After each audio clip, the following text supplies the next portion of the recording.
3.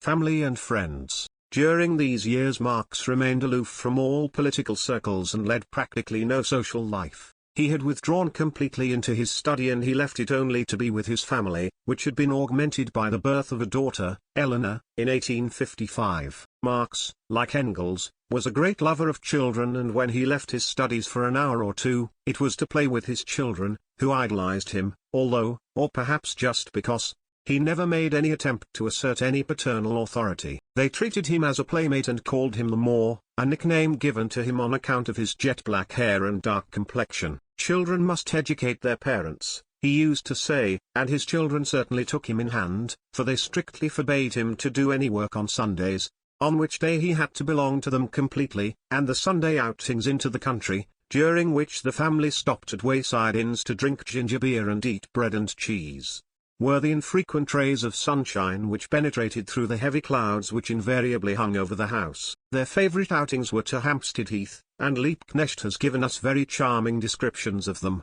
Hampstead Heath today is not quite the same as it was then, but from Jack Straw's castle, at whose tables Marx often sat, there is still a magnificent view over the heath with its picturesque panorama of hills and valleys and, on Sundays, its crowds of happy people. To the south lies the gigantic town with its vast mass of houses and its familiar landmarks, the dome of St. Paul's and the towers of Westminster, and beyond that in a far-off haze the pleasant uplands of Surrey. To the north the countryside is now covered with houses, and to the west is the sister hill of Highgate where Marx has found his last resting place. And then, like a flash of lightning, tragedy struck suddenly into this modest domestic happiness. On Good Friday, 1855, Marx's only son, the 9-year-old Edgar, or Mush as he was affectionately called, died. The boy, who had already shown great talent, was the family favorite. Such a sad and terrible loss that I can hardly describe how deeply it has affected me, wrote Freilich Grott in a letter to Germany.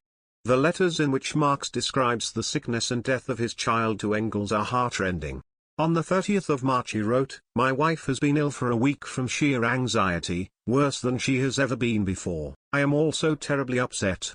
My heart is heavy and my head is in a whirl, but of course I have to keep up a brave front." Even in his illness the boy is still the same good-natured and independent character.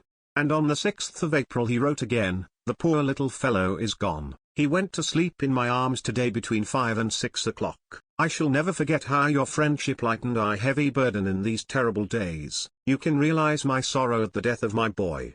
And on the 12th of April he wrote, "The house seems empty and deserted since the boy died. He was its life and soul. It is impossible to describe how much we miss him all the time. I have suffered all sorts of misfortune, but now I know what real misfortune is. In all the terrible anxiety and suffering I have gone through, I have been sustained by the thought of you and your friendship, and by the hope that we have still something worthwhile to do together in the world." It was a long time before the wound began to close. Answering a letter of sympathy from LaSalle on the 28th of July, Marx wrote, "Bacon says that really great men have so many interests in nature and the world and so many things which occupy their attention that no loss can mean very much to them. I am afraid that I am not one of those great men. The death of my boy has shaken me deeply and I feel the loss as keenly as though it were still only yesterday. My poor wife has completely broken down under the blow." On the 6th of October we find Freilich Grott writing to Marx, "I am terribly sorry that your great loss still causes you such intense sorrow. Unfortunately there is nothing that a friend can do or advise. I understand and respect your sorrow, but you must try to master it in order to prevent it mastering you. That would be no treachery to the memory of your dear child." The death of Marx's son Edgar was the culmination of a series of illnesses which had befallen the family during the preceding few years. In the previous spring Marx himself had also fallen ill, and in fact he was never quite well again. His chief complaint was liver trouble, which he believed he had inherited from his father. But there is no doubt that it was aggravated by the miserable housing conditions and the unhealthy neighborhood in which the family lived. In the summer of 1854 a cholera epidemic was particularly virulent in the district as the result, it was said, of the fact that newly dug drains had been laid through the mass graves of the victims of the Great Plague in 1665. Marx's doctor urged him to leave the neighborhood of Soho Square, whose atmosphere he had now breathed uninterruptedly for years. A new fatality in the family made it possible for them to do so. In the summer of 1856, Frau Marx went together with her 3 daughters to try to visit her mother, who was seriously ill. She arrived just in time to close her mother's tired eyes after an illness lasting only 11 days. The old lady did not leave very much, but a few hundred thaler fell to the share of Frau Marx, and it would appear that at about the same time she inherited a small sum from her Scottish relatives. In any case, the money was sufficient to permit the family to move in the autumn of 1856 into a little house at 9, Grafton Terrace, Maitland Park, Haverstock Hill, near Marx's beloved Hampstead Heath. The rent of this house was £36 a year. Compared with the holes we have previously had to live in, this is a really princely home, wrote Frau Marx to a friend. And although everything we possess cost little more than £40, I felt quite grand in our new parlour in the beginning. All the linen and the other reminders of former glory were rescued from the hands of uncle, and once again I was able to count over my old Scottish damask napkins with delight. However, the idyll did not last very long, for soon one piece after the other found its way back to the pop shop. Still, we were very happy for once in our agreeable bourgeois coziness. Unfortunately, it proved to be a very short breathing space. Death reaped its harvest amongst the friends of the family also. Daniels died in the autumn of 1855, Worth in January, 1856, in Haiti, and Conrad Schramm at the beginning of 1858 on the island of Jersey. Both Marx and Engels did their best to secure the publication of even short obituary notices in the press, but without success. They often complained that the ranks of the old guard were being rapidly thinned and that no new blood was forthcoming. Although in the beginning their public isolation had pleased them, and although their conviction of final victory was unshakable and sustained them in their political struggle, a struggle they conducted as confidently as though they represented a European power, they were both too passionately political not to feel in the long run the lack of a party, for their supporters, as Marx himself admitted, did not represent a party, and amongst them there was no one whose ideas rose even approximately to the level of their own. With the one exception of the man towards whom they were never completely able to overcome their mistrust. Liebknecht was a daily visitor to the Marx household in London, at least as long as it was in Dean Street. But in his own little room up under the roof he had to contend vigorously with the material troubles of life, and the same was true of all the old companions of the Communist League days, of Lessner and of the joiner Lochner, of Acarius and of the penitent sinner Schapper. The others were scattered. Tronk was a businessman in Liverpool and later in Glasgow, Imant was a professor in Dundee, Schilly was an advocate in Paris, where Reinhardt, Heine's secretary during the last years of the poet's life, was one of the inner circle. However, even amongst the faithful, political activity began to decline. Wilhelm Wolff, who lived in Manchester, managed to keep his head above water fairly successfully by giving lessons, and he remained just the same, as Frau Marx wrote of him, just the same gallant, capable, plebeian nature. But with the years he began to develop the crotchets of an old bachelor, and his chief struggles took place with his landlady about such matters as tea, sugar and coal, and intellectually he ceased to mean very much to his old friends in exile. Freiligrath also remained a loyal friend, and after he had been given the managership of the London agency of a Swiss bank in the summer of 1856, he was able to be of greater assistance to Marx than before, and in particular he was able to prevent any delay in cashing the drafts sent by the New York Tribune, which added to its other shortcomings frequent dilatoriness in paying. Freiligrath also remained true to his revolutionary convictions, but he drifted farther and farther away from the party struggle. Although he declared with conviction that there was no place in the world where a revolutionary could be buried with greater honor than in exile, the poet himself was not happy in exile. The homesickness of his wife, whom he loved dearly, and the sight of his children lighting the candles of their Christmas tree again and again on foreign soil, caused the stream of his poetry to dry up. He suffered intensely from this, and it was a great consolation to him when his country gradually began to remember its famous poet again. And then there was the long list of the living dead.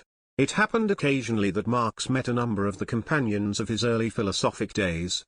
Eduard Meyen, who proved to be the same poisonous old toad, Fouché, who had become Cobden's secretary and thought himself cut out to make history in the free trade movement, and Edgar Bauer, who played the role of communist agitator, but to whom Marx invariably referred as the clown.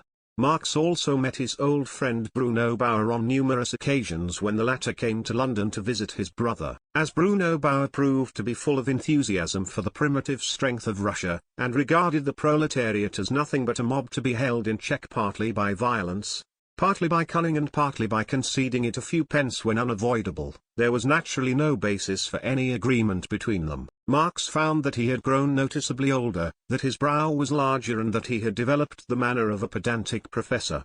But his conversations with the cheerful old gentleman were reported to Engels in detail. However, even taking the more immediate past, the list of the living dead was a long one and it grew longer every year. For instance, there were old friends in the Rhineland, Georg Tung, Heinrich Burgers, Hermann Becker and others. Some of them, like Becker and later on the worthy Michel, tried to justify their attitude scientifically, declaring that before the proletariat could even think of victory the bourgeoisie must be completely victorious over the feudal junkers. Becker declared, the material interests of the canaille will bore their way through and through the decaying structure of junkerdom, turning it into dust, so that at the first breath of the world spirit history will simply sweep the whole structure away and proceed nonchalantly to the next item on the agenda.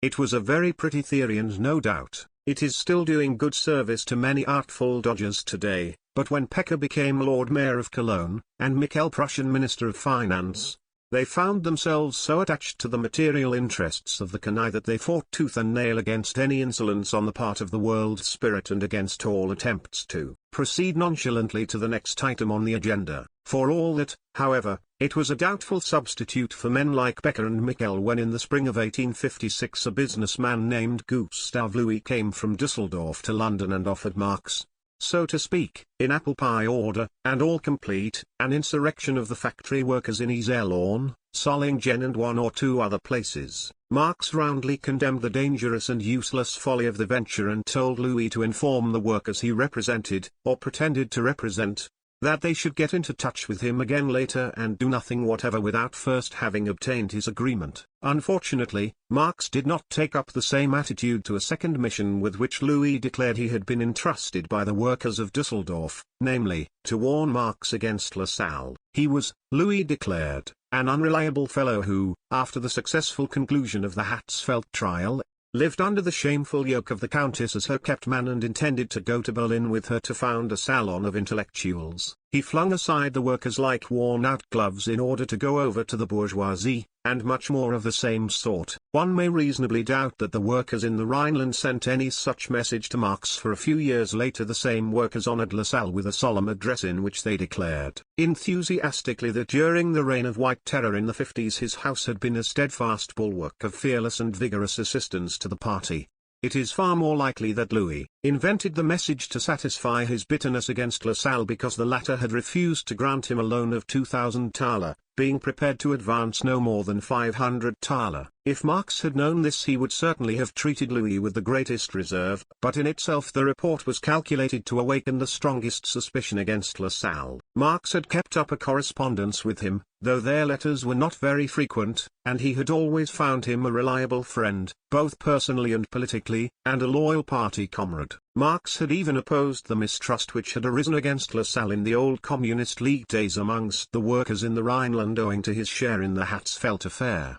And hardly a year before, when Lassalle had written him a letter from Paris, he had answered it in a very friendly fashion. I am naturally surprised to hear that you are so near London and yet are not thinking of coming over even for a few days. I hope you will reconsider the matter and see how short and cheap the journey from Paris to London really is. Unfortunately France is closed to me, or I would certainly come over and give you a surprise in Paris. It is therefore difficult to understand why Marx accepted Louis' loose talk at its face value and immediately reported it to Engels in a letter dated the 5th of March, 1856, adding, "This gives you only the sketchy details of the affair. The whole has made a definite impression on Freiligrath and myself, as much as I was in favor of Lassalle and as much as I dislike workers' gossip." He had told Louis that it was impossible to come to any definite conclusion on the basis of a report from one side only, but in any case, suspicion was useful. Lassalle should be watched, but for the moment any public scandal should be avoided. Engels agreed with this and added a number of observations which occasion less surprise coming from him, for he knew Lassalle less intimately than did Marx. It was a pity, declared Engels, because the fellow undoubtedly had great talent. He had always needed watching like the devil, but now he was going the pace a bit too fast. As a real Jew from the Slav frontier, he had always been on the watch for a chance of exploiting anyone for his own private purposes under party pretexts. Marx then broke off his correspondence with the man who wrote to him truthfully a few years later, "I am the only friend you have in Germany.